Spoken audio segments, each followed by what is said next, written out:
Сегодня в программе превращаем мансарду в гостиную в восточном стиле, закругляем углы с помощью гипсокартона, арабский мотив в интерьере, кружевная резьба и игра теней, камин в центре комнаты, пуфик-бегемот и красный пол. Обращаем внимание на акценты.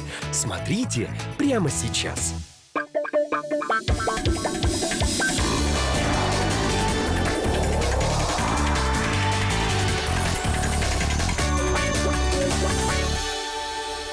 Мы переделываем пустой заброшенный чердак в молодежную гостиную, стилизованную под восточный шатер.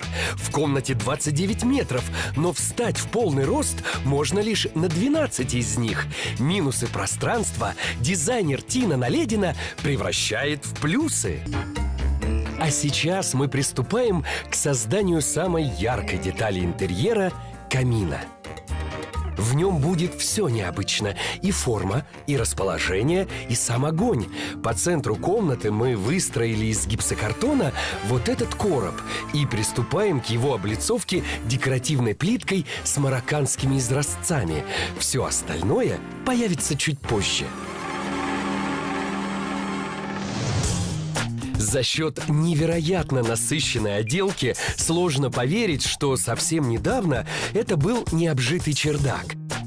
Зеркальная плитка маскирует нависающую крышу, полосы на фреске поднимают потолок, марокканский очаг и розовые шатровые конструкции уносят воображение в сказочные страны.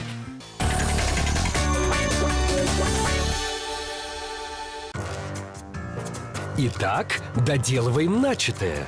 Мы устанавливаем в короб паровой камин с функцией увлажнения воздуха и подсветки пара. Важно то, что эффект от огня как от живого, при этом камин пожаробезопасен. Широкие бортики очага можно использовать в качестве столешницы, на которую удобно ставить любые вещи. Центрообразующим элементом при расстановке мебели у нас станет вот такой многофункциональный предмет.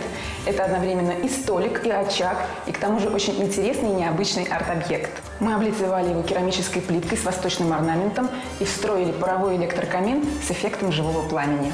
Мелкий рисунок на плитке будет очень эффектно смотреться на фоне больших однотонных плоскостей пола и стен.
Ребят, вот если даже с другой стороны подойти к этой идее, согласитесь, что бедуинский шатер, Эль, нельзя представить без костра. Да, поэтому Тина... Это будет нашей изюминкой. Это изюминка, это центр композиции. Причем, ребят, это очень интересный камин. Он совсем не жжет. До него можно дотронуться. И плюс это еще и пароувлажнитель.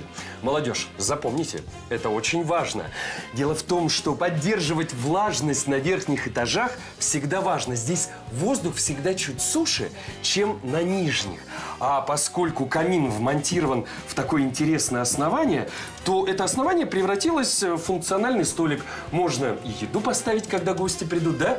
Да, конечно. Точно. А поскольку Тина Наледина оформила этот камин такой, на мой взгляд, яркой марокканской плиткой, то он становится просто магнетическим центром притяжения всего пространства. Да, он Дань. правда сплощает.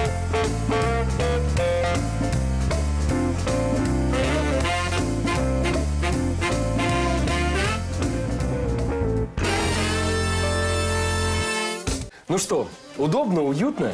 Да, очень. Очень. Да, очень удобно, прям комфортабельно. То есть видно, что мебель с умом расставлена. Очень удобно все, прям предусмотрено.